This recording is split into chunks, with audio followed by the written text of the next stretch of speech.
This recording will cover Alzheimer's disease, the most common form of dementia. Dementia is defined as a general term for progressive loss of brain function and impaired cognition. The brain of the older adult usually weighs less and takes up less space in the cranium than that of younger adults. Microscopic changes of the brain found in people with Alzheimer's disease include neurofibrillary tangles and neuritic plaques. Neurofibrillary tangles are composed of fibrous tissue that impairs the ability of impulses from being transmitted from neuron to neuron. Neuritic plaques are composed of degenerating nerve terminals and are found particularly in the hippocampus, an important part of the limbic system. Deposited within the plaques are increased amounts of abnormal protein called beta amyloid. These proteins have a tendency to accumulate and form the neurotoxic plaques found in the brain that impair neuronal transmission. In addition to structural changes in the brain associated with Alzheimer's disease, abnormalities in neurotransmitters, including acetylcholine, norepinephrine, dopamine, and serotonin, may occur.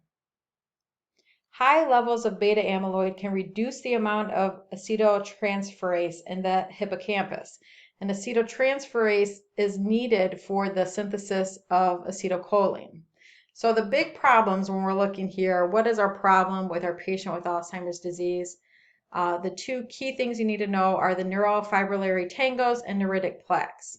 And what are they doing? They're interfering with impulses from neuron to neuron, or neuronal transmission. Another thing you need to know of the big neurotransmitter that is decreased in the patient is acetylcholine. And that is something that you need to know, and especially when we start talking about medications, to link what meds are used to treat Alzheimer's disease, it's important to remember that we see decreased acetylcholine in the patient with Alzheimer's. The exact cause of Alzheimer's disease is unknown. It is well established that age, gender, and genetics are the most common risk factors. Age is strongly linked to the incidence of Alzheimer's for people older than 65, and women are more likely to develop the disease than men.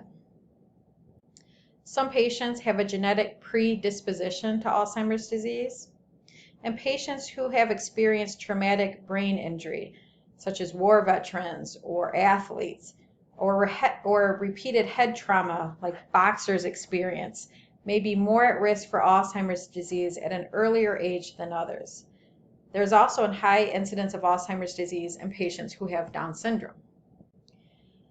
There's no proven way to prevent Alzheimer's disease. Many patients with Alzheimer's have other chronic health problems such as diabetes, stroke, and atherosclerosis.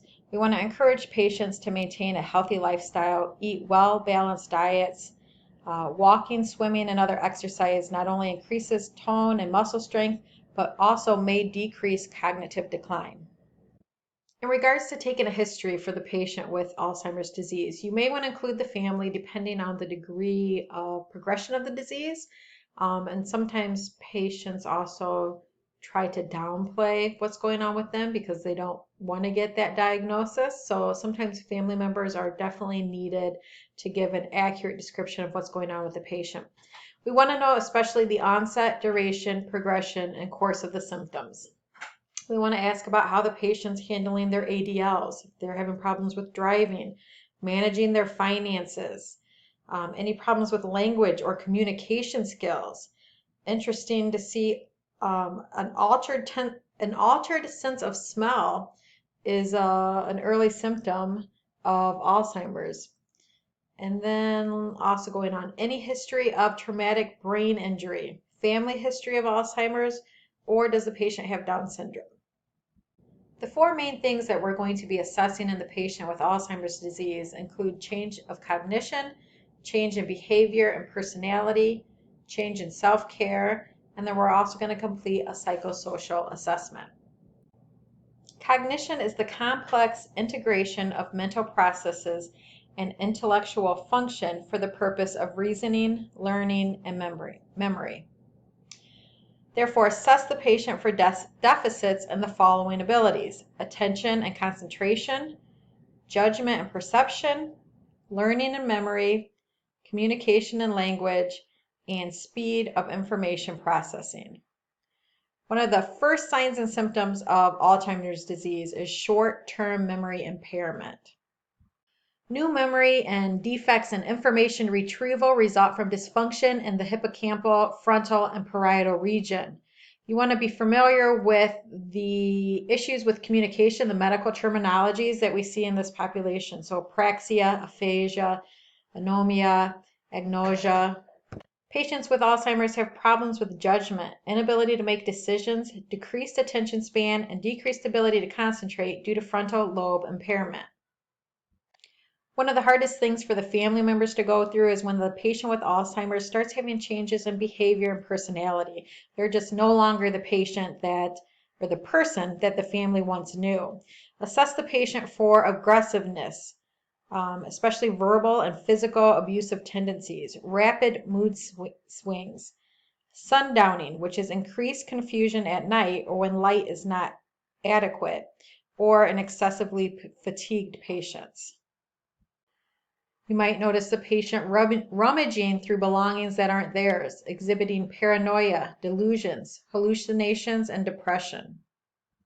Look for changes in the patient's self-management skills, such as decreased interest in personal appearance, selection of clothing that is inappropriate for the weather event. So it may be summer, but they're putting on clothes for winter, as if they're going sledding.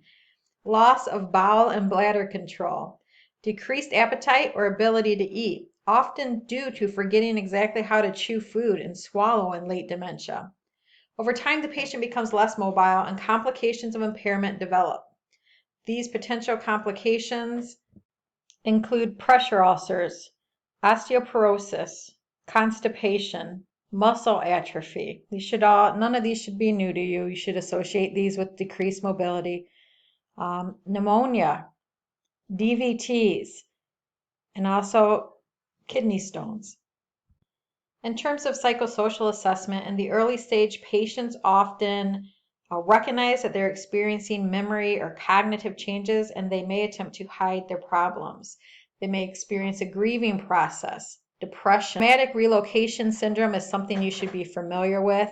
When a patient with Alzheimer's is relocated, so the patient goes from their home into the hospital setting or from their home into a nursing home, that relocation into an unfamiliar setting can be very traumatizing to them.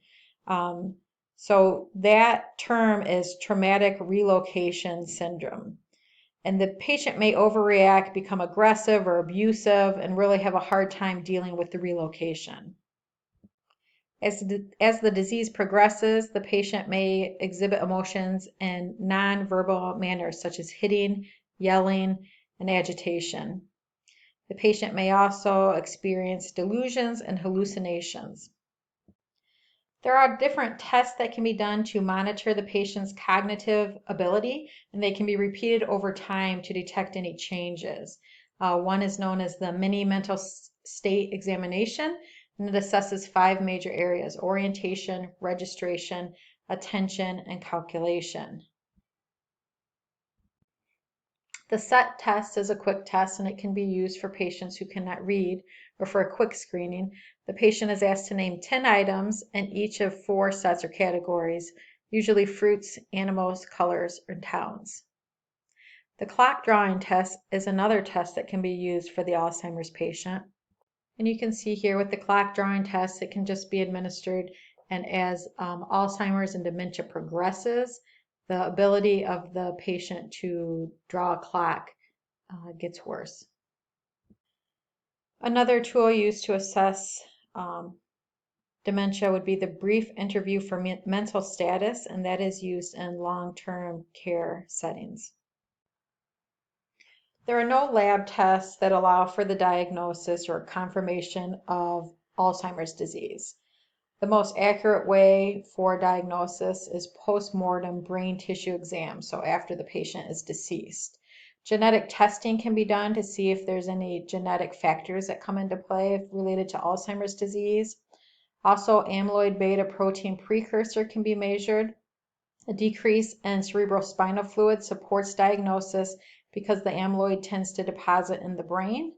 And then finally, we can use CT and MRIs to rule out other treatable causes of dementia or delirium.